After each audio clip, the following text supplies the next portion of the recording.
Imagine being 28 years old, carrying a dream so fragile yet so powerful that it refuses to let you go. You want to be a painter because every time a brush touches your hand, it feels like magic. Yet the reality is harsh.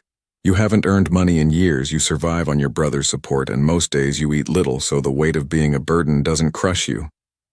Deep down you believe art will not pay your bills, but you keep painting because stopping would feel like suffocating. This isn't fiction. This is Vincent van Gogh's life. He had no idea that history would one day call him one of the greatest painters of all time. And yet, his story makes us ask a question. Are we ever too late to pursue what matters? Does turning 30 mean our dreams expire? Or is it possible that success, when it comes late, often tastes different than we imagined? To explore this, let's look at a fascinating study. In 2009, psychologist Lisa Feldman Barrett and her team designed an experiment that at first looked simple, but revealed something profound. They asked two groups of people to learn a new pattern in a puzzle game. The first group was young, between 18 and 25. The second was older, between 35 and 50. The rules were straightforward. Whenever someone made a mistake, they received feedback to guide them toward the correct path. The results? The younger group adapted quickly, learning from mistakes, improving rapidly, and soon mastering the game. But the older group often struggled. Some repeated the same wrong move even after being corrected. Why? Because their brains had built strong, well-worn pathways over years, making it harder to accept and integrate new ones. This is what neuroscientists call entrenched neural patterns. When you think the same way for years, your brain constructs something like a 6-lane highway. Fast, automatic, effortless. But when you try to build a new pattern, it's like hacking a muddy trail through a dense forest. Slow, messy, frustrating. It's like trying to change the password you've used for 5 years. Your fingers automatically type the old one again and again before finally adjusting. That's the struggle of rewiring the brain. It's difficult, yes, but not impossible. It simply takes more energy, which is why so many people give up, convincing themselves they're too old to change. But science shows that even though it's harder after a certain age, it is far from hopeless. So what does this mean for people chasing dreams after 30? Does it mean they're doomed to failure? Not at all. History shows us countless examples to the contrary. Van Gogh never saw success in his lifetime. His paintings sold for millions only after his death.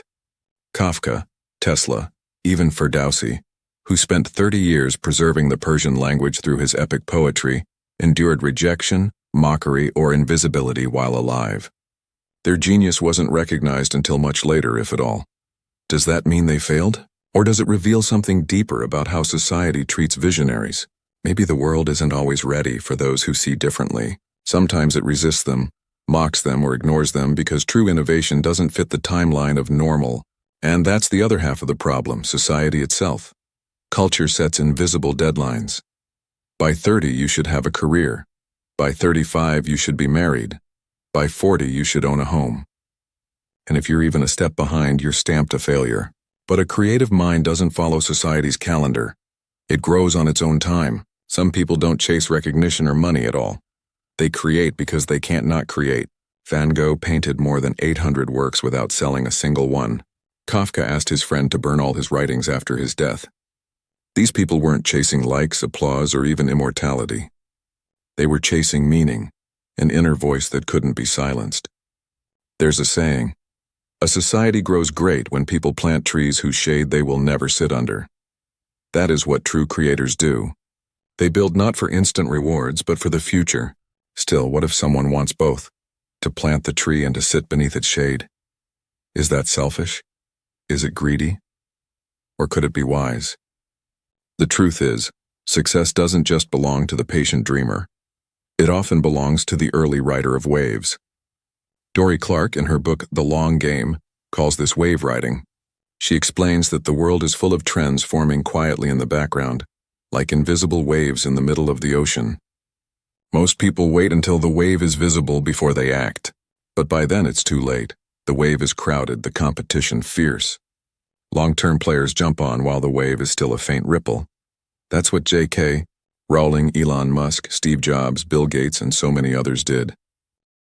They entered early before the crowd noticed and built momentum when the risk was high but the possibilities endless.